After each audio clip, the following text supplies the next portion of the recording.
आज वार्ड 62 की ऐतिहासिक धरती पर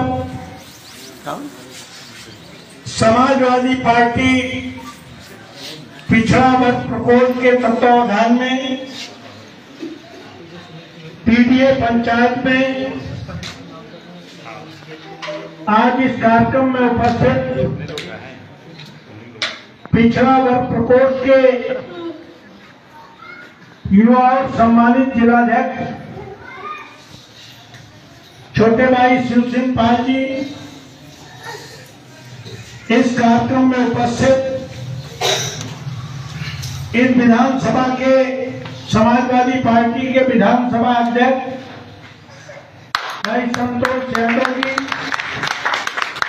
सैनिक प्रकोष्ठ के जिलाध्यक्ष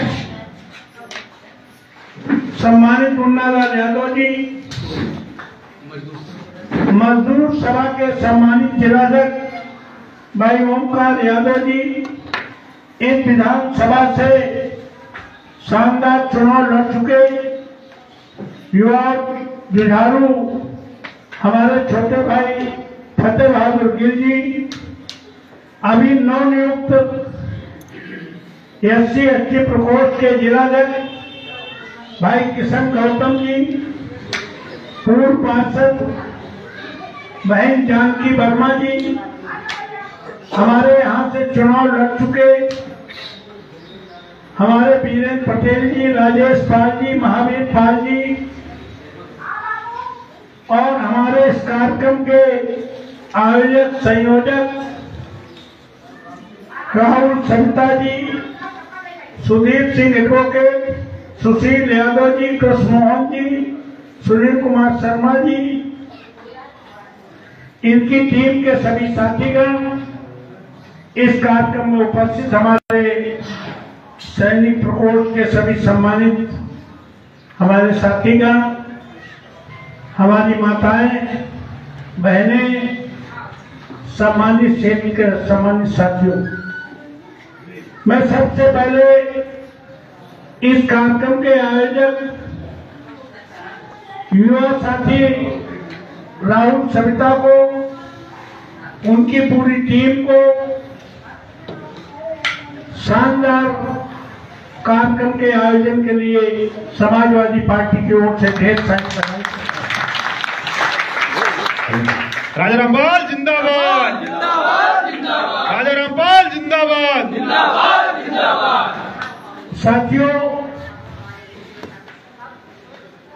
आज ये कार्यक्रम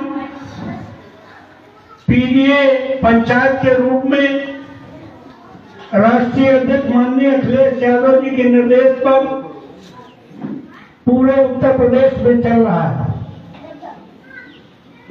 कानपुर में, नगर और देहात में, सभी विधानसभा में इसी तरह से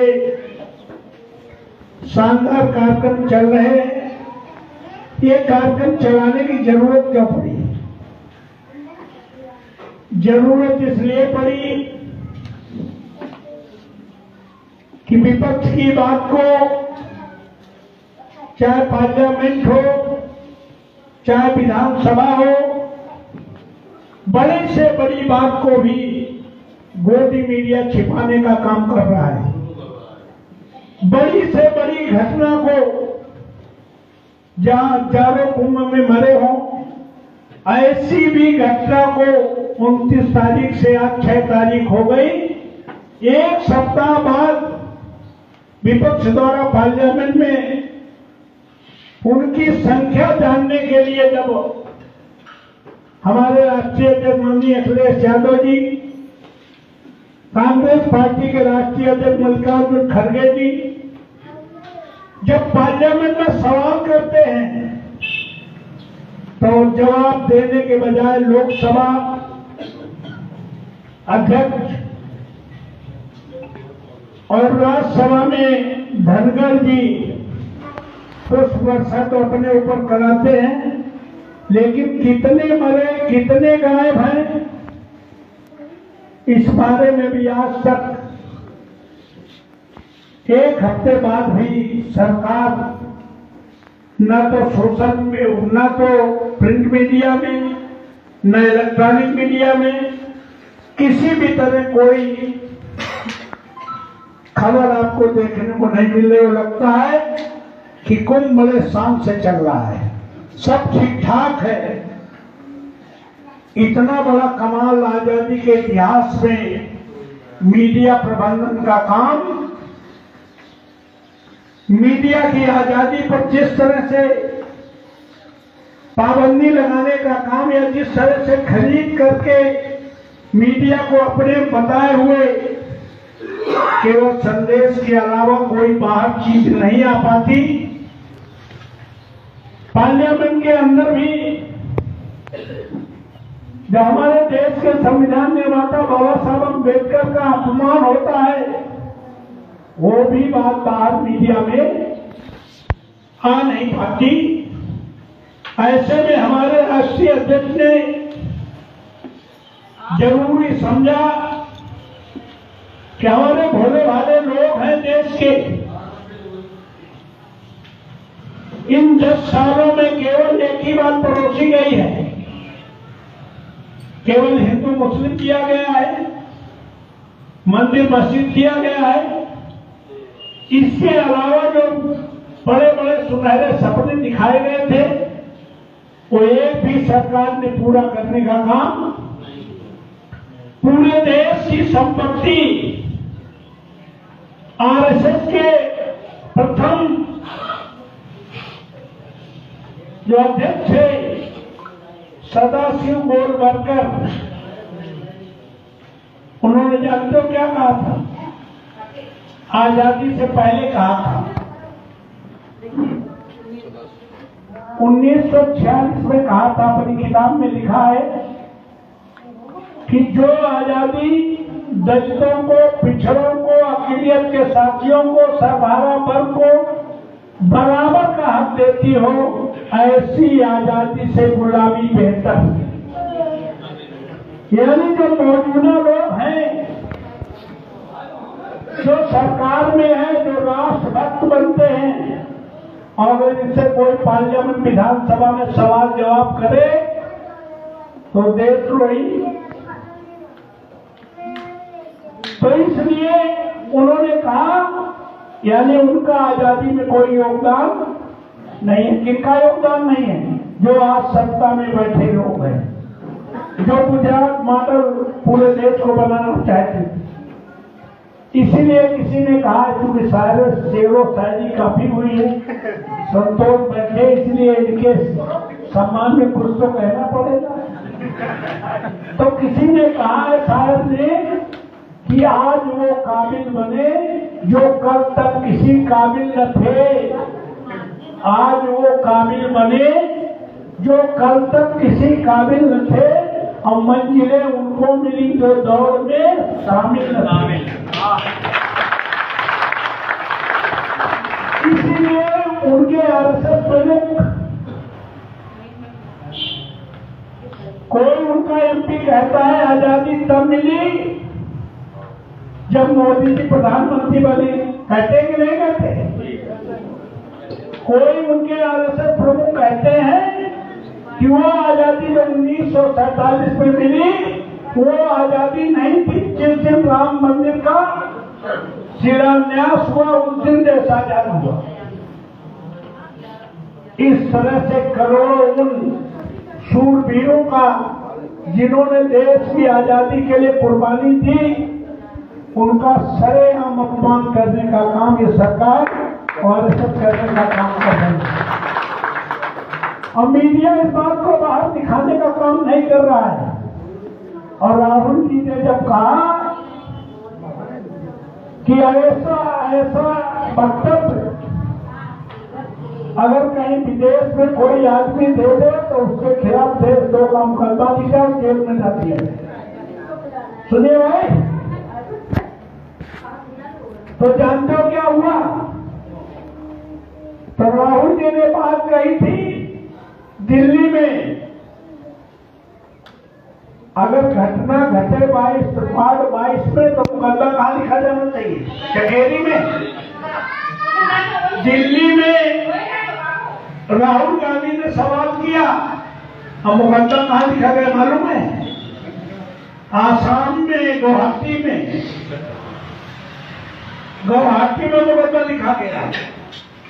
और मोदी के नाम पर जो देश की बैंकें खाली कर दी गई, नीरव चौकसी कौन है? जब टिप्पणी की थी तो कहाँ राहुल ने टिप्पणी की थी? कर्नाटका में। मुकदमा कहाँ लिखा गया? गुजरात में। ये तो बोलने की आजादी है, ये भी हमारा संविधान देता है, लेकिन इस फ्रीडम ऑफ स्पीच पर, बोलने की आजादी पर अघोषित इमरजेंसी और पाबंदी लगी हुई है। अभी तो संविधान है, अगर 24 में 400 पार कर जाते तो निश्चित तौर पे हम भी भाषण देने लायक न रहते। अभी जो आप उर्स मना लेते हैं ना, अभी जो हमारे अंबेडकर वाली भीम भागवत और बुद्ध कथा कर लेते हैं ना, ये संविधान हमें धार्मिक आजादी देता है कि हिंदू, मुस्लिम, सिख, ईसाई, पारसी, बुद्धिस्ट अपनी अपनी तरह से पूजा अर्चना कर सकेंगे। ये किसकी बदौलत है? संविधान की बदौलत है। और अगर संविधान खत्म हो जाए तो कोई भी ये भी पूजा अर्चना, ये बड़ी बड़ी कार्यक्रम तो कर नहीं पाओगे। तो संविधान को बदला जा चुका है। अभी अगर कुंभ में हजारों न मारे गए होते तो इसी कुंभ में धर्म संसद में वो हिंदू राष्ट्र की घोषणा करते। हिंदू राष्ट्र की घोषणा होनी थी, लेकिन बड़ी घटना घट गई, इसलिए चला है। लेकिन इसलिए मैं कहना चाहता हूं, संविधान का खतरा चला नहीं है। संविधान का खतरा और तुम्हारी धार्मिक आजादी का खतरा, वो तलवार लटकी हुई है। फिर वही होगा जो लोग कहते थे वृंदावन में रहना है तो राधे राधे, ठीक है ना। इसलिए हमारे राष्ट्रीय अध्यक्ष माननीय अखिलेश यादव जी ने कहा कि बाल साहब मीडिया सही बात बता नहीं रही है।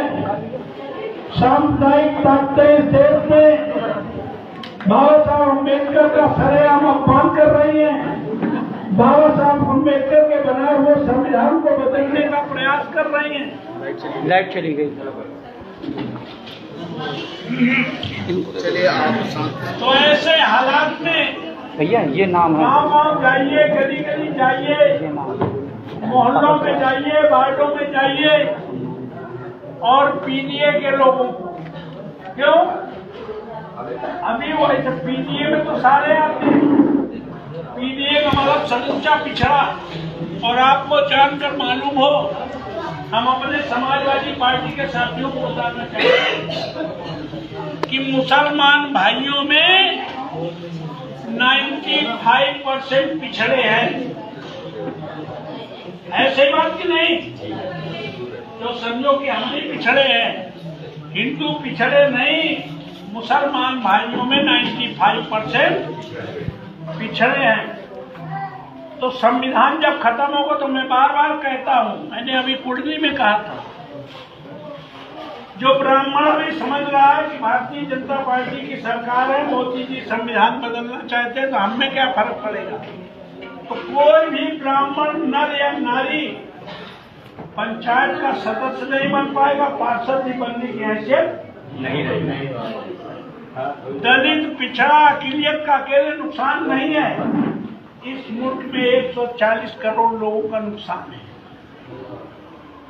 तो इसलिए अगड़ों को भी चाहिए, पिछड़ों को भी चाहिए और दलितों को भी चाहिए। और मुसलमान भाइयों से कहना चाहता हूं कि आपकी लड़ाई अगर कोई लड़ता नजर आता है, इन पीडीए की लड़ाई कोई लड़ता नजर आता है, तो इंडिया गठबंधन नजर आता है, माननीय अखिलेश यादव इसलिए जैसी बैठकें आज की हैं, ऐसे हम बैठे, हम संवाद करें और जो छोटी मोटी लड़ाइयां हैं मोहल्ले की, नाली की, हरंजा की, रोड की, लड़ौरी की, ये लड़ाई तो बनी रहेगी, चलती रहेगी, परिवार में चलती रहेगी बंटवारे वाली। लेकिन जो बड़ा खतरा है, देश आर्थिक गुलाम हो चुका है। अमेरिका ने अभी गिल ने बताया है, कोलंबिया जैसा देश, उसने भी अपने कोलंबिया के लोगों का अपना जहाज देकर सम्मान लाया है। मोदी जी बड़े ट्रंप के दोस्त बताते थे, तुम्हारे जो भेजे हैं पहला जहाज, उस पे हथकड़ी और बेड़ी लगी हुई है, बाथरूम जाने तक की इजाजत, बहुत हाथ में जोड़ के गए। तो ये हालत देश की है कि देश भी पूरी तरह से फेल है। पूरे देश की संपत्ति अडानी को दी जाती है। 16 लाख करोड़ रुपया तुम्हारी गाड़ी कमाई जो बैंकों में जमा थी, वो सब अडानी अंबानी जैसे 25 पूंजीपतियों को दे दी गई है। अभी तमाम तुम्हें सीमा नहीं बताई है कि अगर बैंकें जिस दिन घोषणा कर ले, शक्ल गिरा दे, तो तुम्हारा चाहे 1 करोड़ जमा हो, चाहे 20 लाख जमा हो, चाहे 50 लाख जमा हो, तो बताएंगे कि 5 लाख से ज्यादा रुपया नहीं मिलेगा। एक ताली बजाने की नहीं, जो बताएंगे, और बाकी सब पैसा। तो इसीलिए उनके सरकार ने कहा था 46 में आजादी के खिलाफ तो संघ ही है। दूसरा उन्होंने कहा था सदस्य गोलवलकर ने कि कभी इस देश में सत्ता में आने का मौका मिले। आप समझिए उनकी कितनी बड़ी प्लानिंग है। 1946 में उम्मीद किए थे कभी इस देश में सत्ता में आने का मौका मिले तो पूरे देश के साधन संपत्ति बेचकर अपने 2 करीबी मित्रों को देकर पूरे देश को भिखारी बना देने का काम करो, फिर राज करो।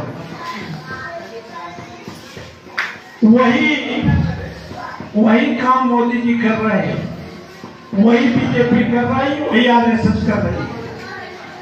इसीलिए बाबा साहब अम्बेडकर ने कहा था, बाबा साहब ने कहा हमने वोट का अधिकार देकर तुम्हें राजनीतिक आजादी दे दी, प्रधान से लेकर प्रधानमंत्री बन सकते हो, बना सकते हो। साथ ही साथ उन्होंने कहा था कि हमने तुम्हें इसी के जरिए धार्मिक आजादी दे दी, सामाजिक आजादी दे दी, लेकिन ये राजनैतिक, सामाजिक और धार्मिक आजादी तब तक अधूरी है जब तक आर्थिक आजादी ना मिले। हमने इसी वोट के जरिए तुम्हें भारत में पैदा होने वाले किसी भी जात धर्म के आदमी को उसके पैदा होते ही भारत में भारत की धन और धरती का बराबर का हिस्सेदार बना दिया है।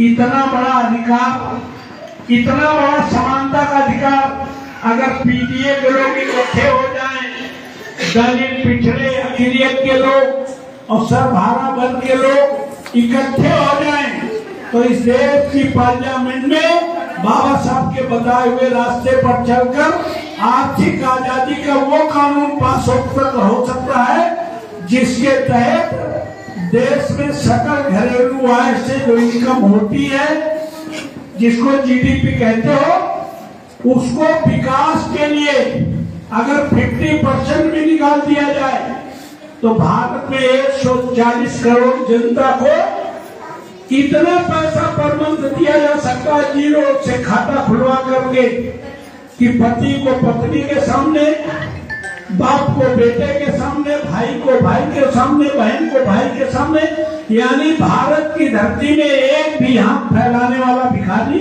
नहीं रहेगा। इस आजादी की बात बाबा साहब अम्बेडकर ने की थी, लेकिन हम तो आप लोगों, बाबा साहब ने कहा हमने धन धरती का मालिक बना दिया। बाबा साहब ने कहा सब इकट्ठे होकर के आर्थिक आजादी के लिए पार्लियामेंट में कानून बना लो।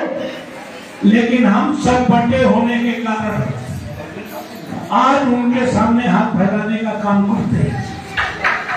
तो इसलिए बाबा साहब का वे संविधान लागू नहीं हुआ पूरी तरह से और बदलने की तैयारी है। इसलिए आपसे निवेदन करने आए, हमारे नेता सजग हैं, सतर्क हैं और उन्होंने पूरी पार्टी को लगाया है कि गली गली जाकर लोगों को होशमंद करने का काम करो, सजग करो, सतर्क करो कि आपसी मतभेद भुलाओ, आपस में भाईचारा बनाओ और जो सबसे बड़ा खतरा संविधान का है, लोकतंत्र का है, उसको बचाने के लिए जरूरत पड़े तो सड़कों पर उतरने का काम करो, जरूरत पड़े तो जेलें भरने का काम करो। इससे भी बड़ी कोई कुर्बानी देनी पड़े तो पीछे हटने का काम न करो, वो समय आ गया भारत में। इसलिए आपसे निवेदन करने आए। हजारों साल पहले क्या था पता है सबको? हजारों साल पहले 75-76 साल पहले दलित पिछड़ा अकेलियत कोई बता सकता है? कोई पंचायत सदस्य था, कोई पार्षद था? नहीं था। तो अब आज जो मौजूदा हालात हैं वो ठीक वैसे है जैसे हम लोग पीटीटी करते हैं ना, फौजी बैठे सब सारे लोग, प्राइमरी हाई स्कूल तो पीटी कराई जाती थी संतोष, तो उसमें कासन बोला जाता था सावधान और फिर विश्राम, और अगर ना संभले, अगर ना सजग सतर्क ना हुए तो जैसे थे जो हजारों साल पहले जो हालत थी हमारी वही हालत होने वाली है। इसलिए हम आपको सजग और सतर्क करने के लिए आए हैं। तो मैं पुनः और कोई लंबी चौड़ी बात न कहकर आपसे निवेदन करके जा रहा हूं, हमारे साथियों ने बताया है उन बातों पे अमल करने का काम करो और जहां कहीं पीटीए की बैठक का ले आवाज सुनो वहां पर अपने आप पहुंचने का काम करो। हमारे राष्ट्रीय अध्यक्ष माननीय अखिलेश यादव जी के और आने वाले समय में इंडिया गठबंधन जो तुम्हारे स्वाभिमान सम्मान की, तुम्हारे संविधान की, लोकतंत्र की रक्षा के लिए जो बिना डरे संघर्ष करने का काम कर रहे हैं, उनका साथ देने के लिए संकल्प लेके जाने का काम करोगे। बहुत बहुत धन्यवाद। जय हिंद, जय भारत। राहुल।